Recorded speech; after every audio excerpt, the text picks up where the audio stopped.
Sir sir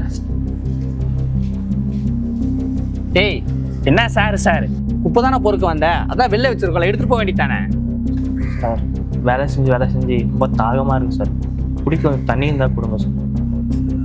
water bottle வச்சிருக்கியா? Water பாட்டிலாம் இல்லை சார்.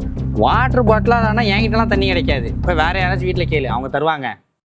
சார் ரொம்ப தாகமாக இருக்குது சார். ஒரு கிளாஸ் தண்ணி மட்டும் கொடுங்க சார். இது என் வீட்டு கிளாஸில் நீ தண்ணி குடிக்கிறியா? நீ அந்த டம்ளரை யூஸ் பண்ணிவிட்டு அதை நாளைக்கு நாங்கள் யூஸ் பண்ணால் அழுக்கான மூஞ்சி தான்டா ஞாபகத்துக்கு வரும். அதுவும் இல்லாமல் நீங்கள்லாம் கேட்டுக்குள்ளே வரதே பிடிக்காம தாண்டா குப்பையே வெளில வச்சுருக்கோம். சார் நாங்களும் உங்களை வந்து மனுஷங்க தானே. மனுஷனா? யார் நீங்களா?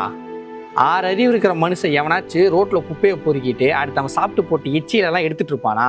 டேய் நீ எல்லாம் மனுஷனே இல்லைடா, அதனால தான் இந்த மாதிரிலாம் வேலை செஞ்சுக்கிட்டு இருக்க. என்னடா விட்டு ரொம்ப ஓவரா பேசிக்கிட்டே போற, வாயை கிழிச்சிருவேன் பாத்துக்க. இப்போ எதுக்கு அவர் அடிச்ச? அவர் தண்ணி தரமாட்டேன்னு தான் சொன்னார். நான் தான் என்ன கேட்டுகிட்டே இருக்கேன். தப்பு எந்த தான்?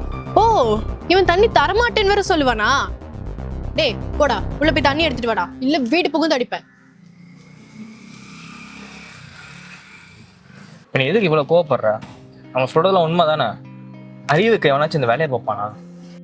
இங்க பாரு பிரசாந்த், உன்னை மதிக்காதவங்கள நீ மதிக்கணும்னு எந்த விதமான அவசியமுமே கிடையாது. அடி உதவுற மாதிரி அண்ணன் தம்பி கூட உதவ மாட்டான். அது மட்டும் இல்ல, இந்த உலகத்துல எந்த வேலையும் தப்பு கிடையாது. இந்த வேலை செய்யறவங்களா வசதி, இந்த வேலை செய்யறவங்களா வந்து கேவலமானவங்கன்னு சொன்னா அப்படி சொல்றவங்க தான் கேவலமானவங்க, புரிஞ்சுக்கோ. தம்பி இந்தாப்பா தண்ணி.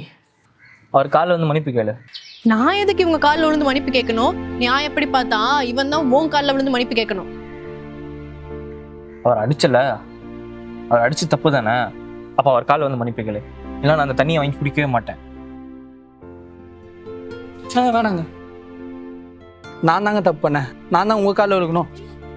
இருக்கட்டும் விடுங்க. நீங்க எப்போ உங்க தப்பை உணர்ந்தீங்களோ அதுவே எங்களுக்கு போதும். என்னை மன்னிச்சிருங்க. நான் இனி யாரையும் ஏற்றத்தாழ்வோட தாழ்த்தி பேச மாட்டேங்க.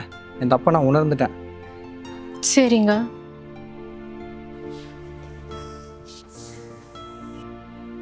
என்னை மன்னிச்சிருங்க.